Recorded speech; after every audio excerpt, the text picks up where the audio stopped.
The extraction shooter genre is having a moment right now, as games flood into the scene all vying for position. One of the most anticipated of these is Arc Raiders, the new game from Embark Studios.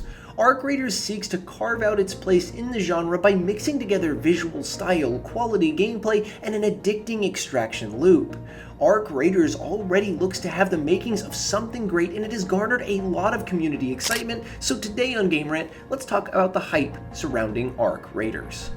Embark Studios is a group made up of former DICE developers, one which brought us the Finals. The Finals actually started its development after Arc, but its smaller scale led to an earlier release. Embark has earned a lot of goodwill from the Finals, as its content and its community management have been of the utmost quality. Embark listens to fans, they make changes based on player sentiment, and they produce a high-quality bar. While the Finals has seen a fluid and almost perfect development cycle, Arc Raiders hasn't been as lucky. Arc Raiders started its development out as a looter shooter, something in the genre of Destiny or Borderlands. It caught a delay in 2023 with the hope to add a PvP mode and flesh things out.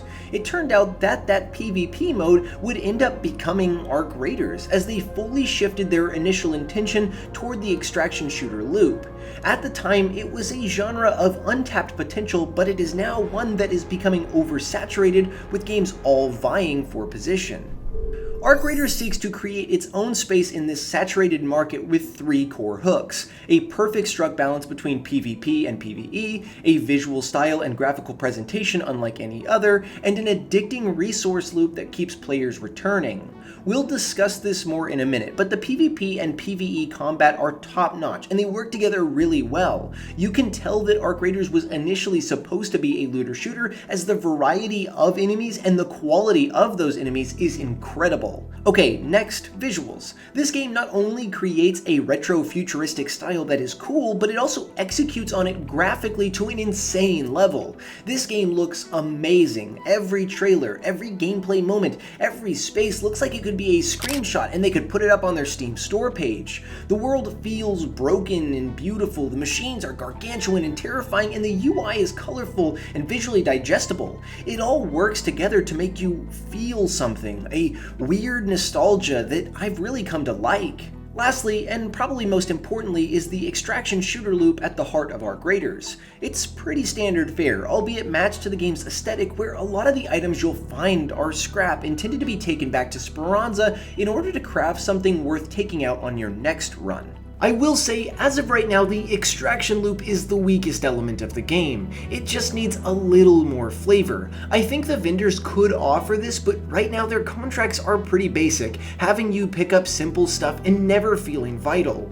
Utilizing the Arc bots could really push this whole system forward in a way to make the game stand out, but it's just something that's not currently in the game. The Arc Raiders Tech Test 2 is running from April 30th to May 4th. It is one of the most feature-complete alphas I have ever seen, full of things to do out on missions and in the preparation phase at Speranza. In the alpha, there are 3 maps and a practice range. Each map has its own distinct style and its own gameplay.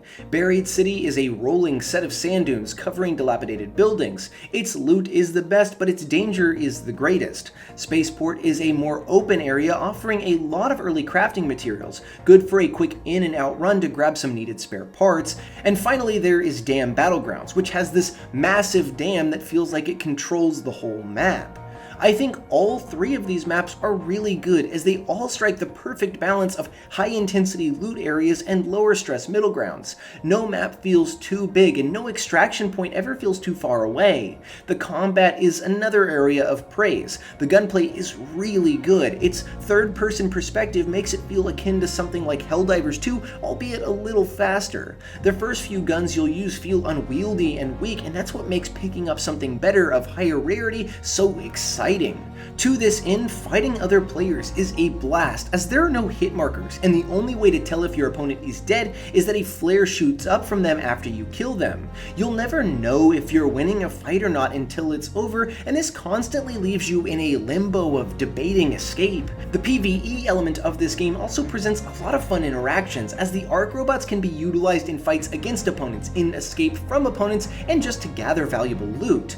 These machines are no joke. There There are monolithic ones that take over an entire space, repelling every player from the zone that they're in. There are tiny ones that take a few shots to dispatch of, but create a ton of noise drawing enemies to you, and there are medium bots that pose as much of a threat as other raiders. And ultimately, I think Ark balances all this to perfection. This tech test does not feel like a tech test. It feels like a complete game ready to be launched. Everything in the hub area is fleshed out, the map selection is good, the combat is great, and a lot of people are really excited. I think that Embark has earned a lot of goodwill through the quality and the quantity of content that the finals has put out. I think that a lot of people who enjoyed that experience are willing to give an extraction shooter a shot, and Ark has both enough style and substance to create a massive player base. Although it may be competing with Marathon, I think Ark Raiders is a better game, and this alpha has only made me more excited for its full launch. Thanks for watching.